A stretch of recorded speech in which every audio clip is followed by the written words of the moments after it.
आज के इस व्याख्यान में हम लोग फ्री इलेक्ट्रॉन का कंसेप्ट समझेंगे। फ्री इलेक्ट्रॉन क्या होते हैं और फ्री इलेक्ट्रॉन से रिलेटेड कौन कौन सी एप्लीकेशन फिजिक्स में बन सकती हैं, इन पर चर्चा करेंगे।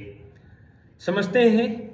देखिए, हर एक मटेरियल, चाहे वो कंडक्टर्स हो, इंसुलेटर हो या सेमीकंडक्टर्स हो, चाहे सॉलिड हो, लिक्विड हो या कोई गैस हो, सभी मटेरियल एटम से मिलके बने होते हैं और एटम्स में इलेक्ट्रॉन, प्रोटॉन, न्यूट्रॉन होते हैं। प्रोटॉन और न्यूट्रॉन न्यूक्लियस में होते हैं और न्यूक्लियस के अराउंड ऑर्बिट बनी होती है। उन ऑर्बिट पर इलेक्ट्रॉन्स सर्कुलर मोशन करते रहते हैं। एटम्स के अंदर रहकर न्यूक्लियस के अराउंड सर्कुलर मोशन कर रहे हैं। इन इलेक्ट्रॉन को हम बॉन्ड इलेक्ट्रॉन कहते हैं। चाहे ये इलेक्ट्रॉन्स कंडक्टर्स के हों, चाहे ये इलेक्ट्रॉन्स इंसुलेटर के हों, चाहे ये इलेक्ट्रॉन्स सेमीकंडक्टर के हों, चाहे इलेक्ट्रॉन्स सॉलिड के हों, लिक्विड के हों, गैस के हों, जो इलेक्ट्रॉन्स एटम्स के अंदर है और न्यूक्लियस के अराउंड सर्कुलर मोशन कर रहा है, उन इलेक्ट्रॉनों को हम बॉन्ड इलेक्ट्रॉन कहेंगे। न्यूक्लियस से बंधा हुआ रहता है, क्योंकि ये इलेक्ट्रॉन जब सर्कुलर मोशन कर रहा है तो इस पर एक सेंट्रीपिटल फोर्स लग रहा है। Centrifugal force just opposite direction पर है, mv²/r, और न्यूक्लियस पॉजिटिव है,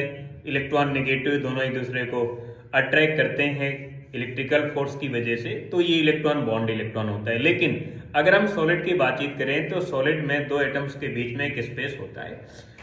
अब दो एटम्स के बीच में जब स्पेस है और जो इलेक्ट्रॉन न्यूक्लियस के अराउंड मूव कर रहा है और ये इलेक्ट्रॉन अगर अपने एटम से निकलकर बाहर आ गया और अभी मटेरियल से बाहर नहीं निकला है, दो एटम्स के बीच में जो गैप है वहां पर अब आ गया।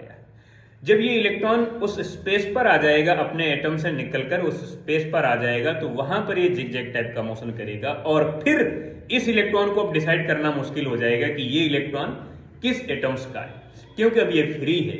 और इस तरह से सभी एटम्स से इलेक्ट्रॉन निकलकर बाहर आ सकते हैं।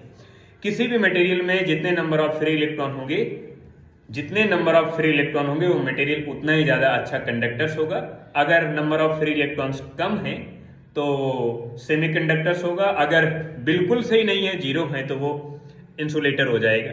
तो फ्री इलेक्ट्रॉन ये हैं जो अपने एटम से निकलकर बाहर आ जाते हैं और फ्री स्पेस पर, जो दो एटम्स के बीच में फ्री स्पेस होता है, जगह होती है, उस खाली जगह पर ये जिगजैग टाइप का मोशन करने लगते हैं। इन्हीं इलेक्ट्रॉनों की वजह से चार्ज का फ्लो होता है, इन्हीं इलेक्ट्रॉनों की वजह से एनर्जी का फ्लो होता है, इन्हीं इलेक्ट्रॉनों की वजह से सर्किट में, कंडक्टर्स में, वायर में करंट का फ्लो होता है। तो इन्हें कहते हैं हम लोग फ्री इलेक्ट्रॉन्स।